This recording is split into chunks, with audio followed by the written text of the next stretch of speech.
और इस वक्त तस्वीरें हमारे पास आ रही है। स्वामी प्रसाद मौर्य समेत समाजवादी पार्टी के एमएलसी के प्रत्याशी नामांकन करने के लिए पहुंचे हैं। ये तस्वीरें इस वक्त हम आपको दिखा रहे हैं। अखिलेश यादव भी वहां पर मौजूद हैं। ये सीधी तस्वीरें इस वक्त आप देख रहे हैं। समाजवादी पार्टी ने 4 एमएलसी के प्रत्याशी के नामों का ऐलान किया है और उसमें स्वामी प्रसाद मौर्य भी शामिल हैं। ये तस्वीरें इस वक्त हम आपकी स्क्रीन पर दिखा रहे हैं। एक्सक्लूसिव तस्वीरें इस वक्त आप देख रहे हैं।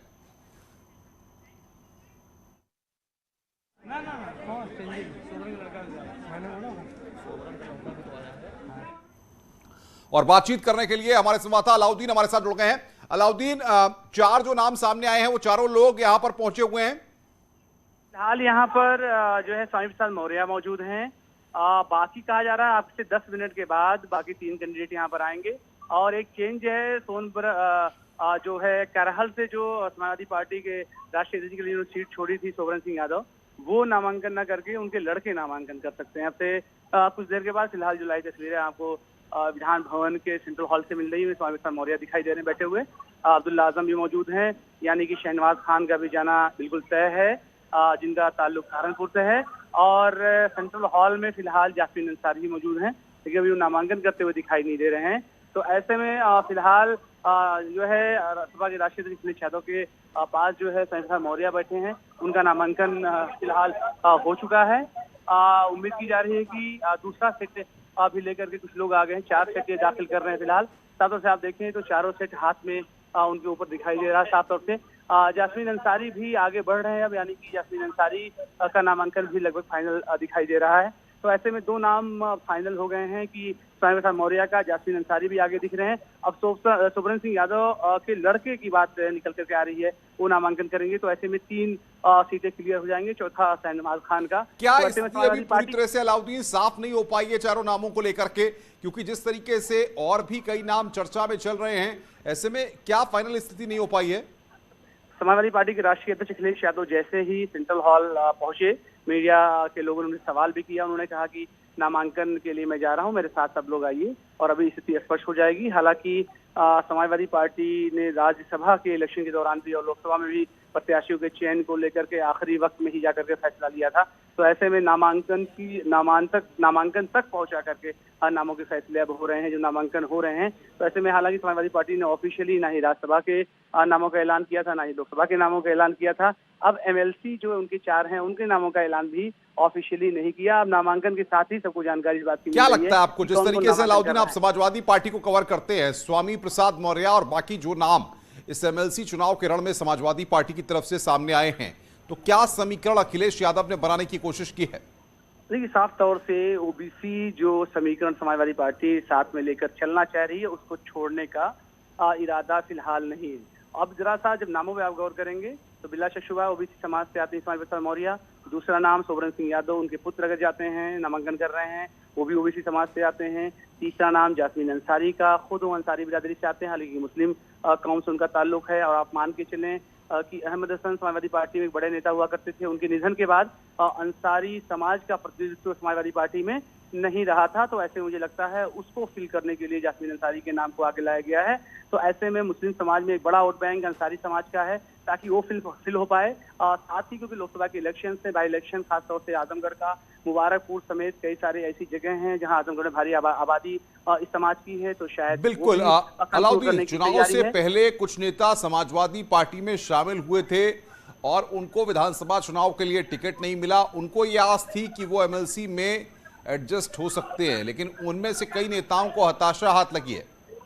जी बिल्कुल। अब क्योंकि जो ये एमएलसी विधायकों के जरिए से चुन के जा रहे हैं, क्योंकि उसमें संख्या सीमित है, समाजवादी पार्टी गठबंधन के बाद 125 सीटें, अपनी उनकी 111 सीटें हैं। तो ऐसे में आंकड़े गवाही नहीं देते हैं कि 4 से ऊपर जाएं। तो ऐसे में क्योंकि आंकड़ों का खेल इसमें है, तो वो जो है एक मजबूरी है। तो ऐसे में 4 लोगों में ही तमाम चीजों को एडजस्ट करना था। तो समाजवादी पार्टी ने अपनी एक कोशिश की एडजस्टमेंट करने की। बिला शुबा आपका सवाल जायज है कि बहुत सारे लोग जो बीजेपी से छोड़ करके आए थे, वो इलेक्शन हारे, तो उनको उम्मीद थी कि एमएलसी पद के लिए उनको भेजा जाएगा। तो मुझे लगता है कि उसमें से सबसे अपर लोगों को चुनने की कवायद की गई है। चाहे स्वामी प्रसाद मौर्य की बात हो, चुनाव हारे, चाहे धन सिंह सैनी की बात हो, वो चुनाव हारे। इसके अलावा दारा सिंह चौहान जो कि वन मंत्री थे, वो भी इलेक्शन हारे। तो ऐसे में बाहर से आए लोगों को अगर तमाम लोगों को भेजती समाजवादी पार्टी, तो उन पर आरोप ये भी लगता कि समाजवादी पार्टी के जो अपने काडर के लोग हैं उनको नजरअंदाज किया गया। तो ऐसे में समाजवादी पार्टी अपनी कोशिश ये कर रही है कि उन तमाम मूल मंत्रों को सजा सके, खास तौर से जो उनके वोट बैंक अलाउद्दीन अब्दुल्ला आजम की मौजूदगी इस दौरान यहां पर कुछ मैसेज देती हुई दिख रही है, क्योंकि लगातार आजम खान और अखिलेश यादव के बीच में अनबन की बात, अच्छे संबंध नहीं है, इस तरह की बातें लगातार चल रही थी। तो क्या ये तस्वीर कोई संदेश दे रही है? अखिलेश यादव के बराबर में अब्दुल्ला आजम बैठे हैं। अब्दुल्ला आजम समाजवादी पार्टी कार्यालय में सुबह 10 बजे थे, अखिलेश यादव के साथ गाड़ी में आए हैं और विधान भवन में मौजूद हैं। बिल्कुल जिस बात का जिक्र मैं कर रहा था कि शहनवाज खान जिनको भेजा जाने की तैयारी है, वो जो है आजम खान की सिफारिश पे ही जा रहे हैं। जासमीन अंसारी का भी पर्चा अगर भरा जाता है तो आप ईमान की चले वो भी सिफारिश समाजवादी पार्टी के वरिष्ठ नेता आजम खान के उस पर ही है। तो ऐसे में आजम खान की मौजूद नहीं है, तो ऐसे में अपने प्रतिनिधि के तौर पर अपने पुत्र अब्दुल्ला आजम को यहाँ पे भेजा है। अब्दुल्ला आजम की मौजूदगी का मतलब भी यही है, कहीं ना कहीं से अपने लोगों को एडजस्ट करना, दबाव बनाना, साथ में इस बात की कोशिश करना कि उनके पिता का जो संदेश है वो सही तरीके से समाज तक पहुंचे और खासतौर से वो रिजल्ट के रूप में परिवर्तित हो। नहीं तो क्या आप ये बताने की कोशिश कर रहे हैं कि अब्दुल्ला आजम और आजम खान का परिवार जिस तरीके से, चाहे रामपुर का दंगल हो चाहे आजमगढ़ का दंगल हो, लेकिन कहीं ना कहीं अपने आदमियों को एडजस्ट करने के लिए अखिलेश यादव पर दबाव बनाया जा रहा है? देखिए, आप जब लोकसभा का टिकट की बात आप देखेंगे, तंजीम फातिमा का नाम बहुत तेजी से चला, उन्होंने पर्चा भी खरीदा, इस बात में भी सच्चाई है, उनकी बहू का नाम चला। लेकिन आखिर में जिस दिन मीटिंग हुई समाजवादी पार्टी कार्यालय रामपुर में, उन्होंने अपने सबसे खास को लोकसभा में भेजने का फैसला किया। तो बिला शक शुबहा सियासत में अननोन और पर्दे के पीछे का एक दबाव होता है जो काम करता है, और पार्टी के नेताओं को भी ये लगता है कि उनका बेहतरी किस कदम को उठाए जाने पर है। और जैसा कि जब वो जेल से छूट करके आए, जिस तरह का दबाव चारों तरफ बढ़ा कि आजम खान से मुलाकात करने के लिए नहीं गए, रामपुर नहीं गए, हालांकि वो दिल्ली में जाकर उन्होंने मुलाकात की थी गंगाराम हॉस्पिटल में। तो बिला शक शुबहा और बातें बिल्कुल सही हैं कि दबाव होता है और हर पॉलिटिकल पार्टी बनाती है। अब जब देखेंगे कि अभी किशोर मौर्य जो कि गठबंधन दल के एक नेता हैं, महान दल की, वो अपना दबाव अलग बना रहे हैं। अलाउद्दीन, क्या इसको इस तरीके से भी समझ सकते हैं कि फ्रंट गियर अब आजम खान ने कहीं ना कहीं अब्दुल्ला आजम के हाथ में दे दिया है कि अब्दुल्ला आजम समाजवादी पार्टी में युवा चेहरे के तौर पर और आगे जाएं, और फ्रंट से बैकिंग उनकी आजम खान कर रहे हैं अखिलेश यादव पर दबाव बनाने के लिए भी और समाजवादी पार्टी की स्ट्रेंथ को मजबूत करने के लिए भी? देखिए, इलेक्शन क्योंकि लोकसभा के हैं, तो ऐसे में आजम खान की तबीयत भी ठीक नहीं है, क्योंकि अभी वो गंगाराम अस्पताल में जो अभी अब्दुल्ला आजम से बात हम लोग की बता रहे थे कि अगले हफ्ते उनको दिखाने के लिए भी जाना है, तो शायद वो रामपुर रुक गए हैं। और दूसरी वजह ये भी है, और सीधे आज नामांकन में आ जाते हैं तो सियासत में सियासतदान के लिए, एक नेता के लिए बहुत सारी चीजें इकबाल के साथ चलती हैं, वो सब कुछ चीजें ओपन करके नहीं चल सकता है। तो ऐसे में मुझे लगता है अब्दुल्ला आजम को भेजने के पीछे एक अपना चेहरा देना, साथ में अपना नाम देना, क्योंकि लोकसभा के इलेक्शन है, वो वहां पर लगे हुए हैं।